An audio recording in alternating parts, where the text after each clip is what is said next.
Now honored to have back Mr. Trump, Donald J. Trump. So yesterday, Mr. Trump, when we left you, it hadn't quite gotten to be an international incident, but it became an international incident. And I realized you said last night you're not looking to get into a fight with the Pope. You're bigger than that, and there's other things you've got to focus on. But one thing I did want to bring up, that it was, I think, part of what you were trying to say initially to the Pope. The New York Times had an editorial yesterday, right after his homily. And it was obviously written beforehand, thinking he was going to try to take you on during the homily. But in the New York Times editorial, signed by the editors of the New York Times, they literally call you out by name for this kind of horrific immigration policy and being heartless and all that. And what they didn't disclose, which we thought was not appropriate, is that the New York Times has gone through some horrific financial. They bought the Boston Globe for $1 billion and sold it for $60 million of just the basic guy picked up the pension liabilities. They've had horrific acquisitions. They've had a terrible transition to the digital side. The digital side's terrific, but they've had an awful financial situation. Carlos Slim came in, and I believe he now owns up to 15%. It's an open secret in the newsroom that Carlos Slim is the guy who's going to bail out the Times. We had our correspondent from Rome, Dr. Tom Williams, and he said, hey, it's a known thing with the New York Times that Carlos Slim was looking for a platform to influence American policies. Do you believe that the situation with the 7 families that really control Mexico and have made a lot of money off this situation, and now you have the New York Times going out and really becoming a part of this, is that fair to the American people? Should that all be exposed? And how does that set with you? Well, certainly people should know about it, and there's certainly an influence there, and there's no question about it. And the New York Times is not exactly positive to Donald Trump, I can tell you that, and I'm very strong on illegal immigration and the border. We either have a border or we don't, and if we don't have a border, we don't have a country. Because people are pouring through like a Swiss cheese, drugs are pouring across. And, the Times never talks about the drugs, they never talk about the crime, they never talk about any of that. And they may be doing the work of somebody else. We really don't know that. But certainly a very rich Mexican gentleman owns a big chunk of the paper and has a lot of power over the paper.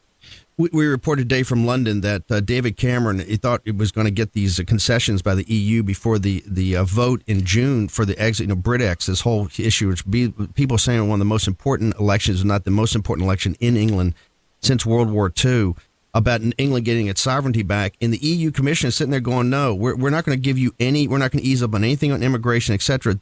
That is a referendum on their sovereignty, like the election in 2016 is a referendum on our sovereignty. How do you think, when this thing played out with you and the Pope over the last couple of days, how central is American sovereignty to that issue, which is really your immigration policy is emblematic of?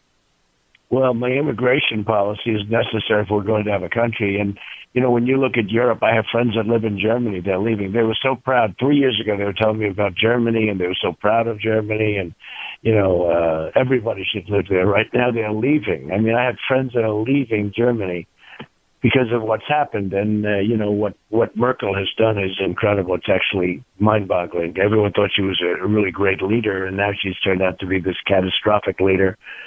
And she'll be out, but if they don't have a revolution. But you look at what's going on with Brussels and Sweden and all of these countries, it's a total disaster. And the world is a different place. I mean, I don't know what people are thinking, but the world is a different place. And as far as the migration is concerned, and the Syrian people, to take them in, they are totally unvetted. Nobody knows where they come from. There's zero documentation.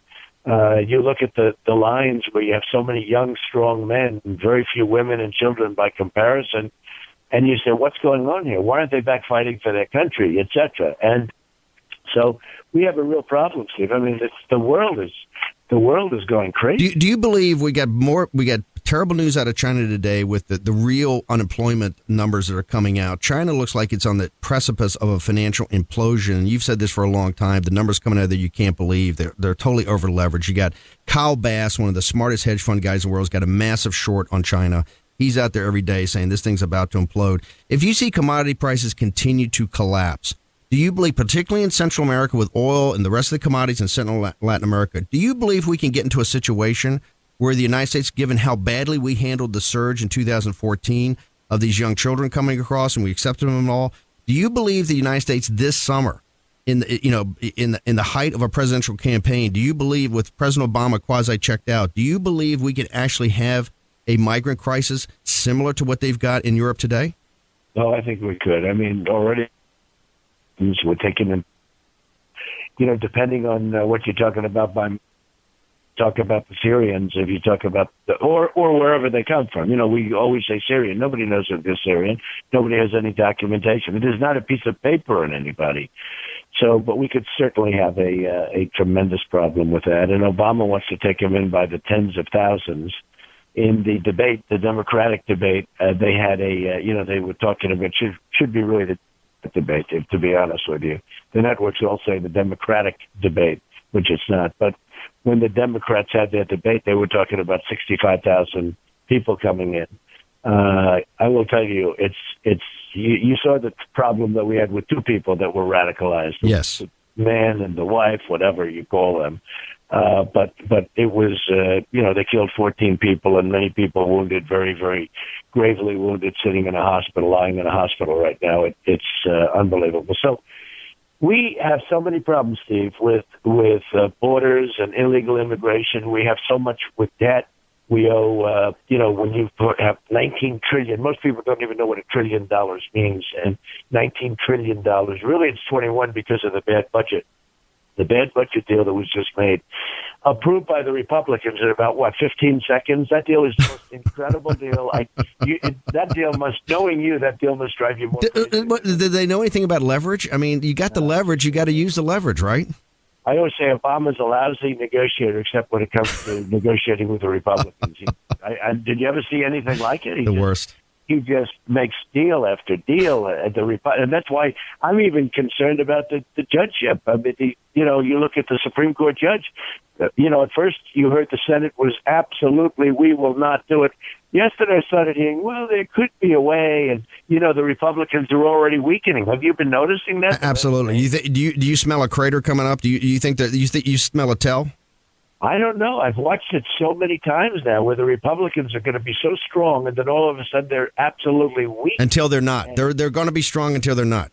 Oh, I've never seen anything like it. But all of a sudden yesterday, they have all of the leverage on their side. And yesterday they say, well, something could happen. I said, here we go again. It's unbelievable.